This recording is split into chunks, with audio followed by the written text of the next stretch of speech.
Tindad. You can just call me Daniel. Okay, Daniel, I'm going to put your passport here and I will give it back to you at the end of the speaking exam. The speaking exam has 3 parts. I will give you instructions for each part. Are you ready to begin? Yes, of course. Okay, for part 1, I'm going to get to know you a little bit better and ask you some questions on a general topic. Currently, do you work or study?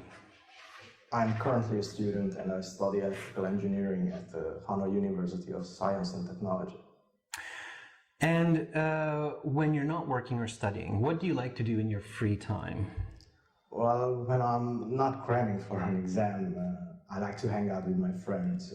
For instance, yesterday I had a great 2-hour chat with my friend in a coffee shop. Okay, let's talk about food. How often do you eat in a day? I usually eat 4 or 5 times a day. I have breakfast, lunch and dinner and 1 or 2 snacks. What do you usually eat for breakfast? Well, if I had to say, I likely eat cereal with milk most often, although I eat fruits and eggs too. I think I eat a bowl of cereal more than anything else. Do you like to cook? Why or why not? I don't really like to cook because I'm not very good at it. Like last weekend, I tried to make some spaghetti and it just didn't really taste very good. So I think I put too much sauce on it. What is your favorite food and what do you like about it? My favorite type of food is definitely a good beef pho. It is a Vietnamese traditional noodle soup, and if done correctly, it just tastes great. If you could eat any kind of food, what would it be and why? That's an uncommon question. Just give me a moment to think. Sure. If I could try any food, I think I would like to try the most expensive caviar, not just because it costs a lot, but also because I think it would probably taste amazing. All right, that is the end of part 1. Now we will continue with part 2. For part 2, I'm going to give you a card. Please don't turn it over. Here's some note paper and a pencil. You will have 1 minute to read the questions, think about your answer, prepare your notes, and then you will have 2 minutes to speak. I will tell you when to start and when to stop. Are you ready to begin? Yes. Okay, then your 1 minute preparation time begins now.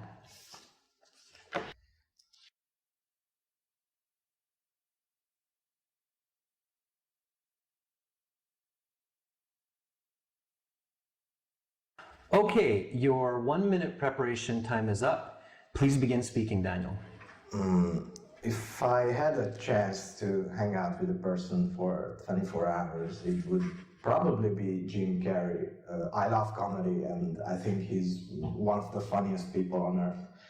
I've seen many of his movies over the years and they all made me laugh so hard. I'd love to find out more about his personal life and maybe even hear some original jokes. I think a good place to meet with Mr. Carey would be in a quiet pub. After a few drinks, we could really get into some conversation. We could order some food. I could find out what a true comedian really likes to eat. And most importantly, I think a quiet pub would give the right atmosphere to just let loose and be ourselves. I'd like to talk about a variety of topics with Mr. Carey, but most importantly, just to find out who he really is off camera. I'm interested to know about his journey to become famous, which one of his movies he liked doing the most, what were some of the biggest difficulties he had during his career, and what he plans to do in the future. Of course, I would ask him if he knows some funny jokes. The reason I'd like to meet with Mr. Carey is because I think a good laugh is one of the most amazing parts of life. And there aren't many people who know more about this than him. Since he's very, very famous, it is virtually impossible to have a one-on-one conversation with him. Okay, and your 2 minutes is up, so I'll stop you there. Please hand back the note paper, your notes, the pencil and the card. Thank you. And now we will continue with part 3. For part 3, I'm going to ask you some more questions related to the topic of part 2. Are you ready to continue? Yes. Okay, then let's talk about celebrities. What do you think is required for a person to become a celebrity, and why? I think hard work and talent are definitely important to become famous. Also, I believe that people do need luck to meet the right person at the right time. For example, Pamela Anderson, the famous actress, she got discovered while in the crowd at a football game. Have you ever met a celebrity before? If yes, tell me about it. Yes, actually I have. While I was visiting in Japan, I met the Yokozuna after a sumo tournament, and I got to shake his hands. That was about 5 years ago. Most celebrities earn a lot of money. Do you think this is good? Why or why not? That's an interesting question. Yes, I actually agree that celebrities should earn a lot of money because they sacrifice both their time and privacy for their position. I mean, they live pretty hard lives, so I think they should be rewarded somehow.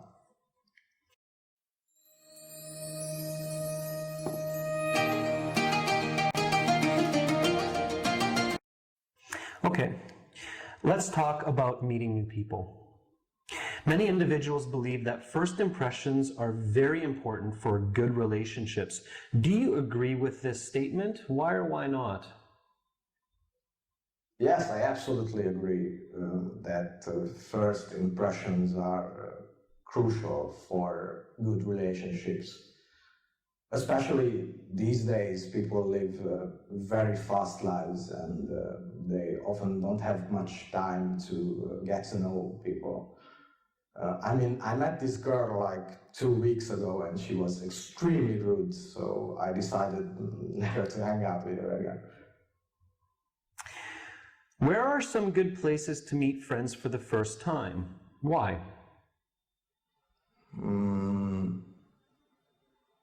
A good place to meet a buddy on a first occasion, I think, is a coffee shop, both because it is comfortable and quiet. I mean, compared to meeting in a loud pub or a dance club. How has meeting people today changed from 20 years ago? I think the biggest change for this is definitely the internet. I mean, a couple of decades ago, people always almost met face to face. However, these days, people usually meet online through social media like Facebook. I mean, I met this cool guy through LinkedIn last month who could really help me out with my engineering homework. Okay, that is the end of part 3, and that concludes the speaking portion of the IELTS exam. You will have your marks at the same time as with the other sections in about 2 weeks. Here is your passport back. Have a wonderful rest of your day, Daniel. Thank you. Thank you. Bye for now. Bye. Now you might be wondering, why does this candidate get an 8.5 on their performance in this IELTS speaking interview? Well, there are several reasons. Number one, the candidate has a great range of vocabulary, also called lexical resource. Notice some of the words that he uses in Part 1, Part 2, and Part 3. Also, the candidate uses a wide range of grammar. The candidate shows that they're able to use present perfect, conditionals, adjective clauses, and all of the tenses in the English language. As well, this candidate clearly understands every question that is asked during the interview. Their responses are natural, and the intonation and pronunciation are clear and close to that of a native speaker. To see many more speaking interviews like this one, and to get lots more help with all sections of the academic IELTS, please visit us at www.aehelp.com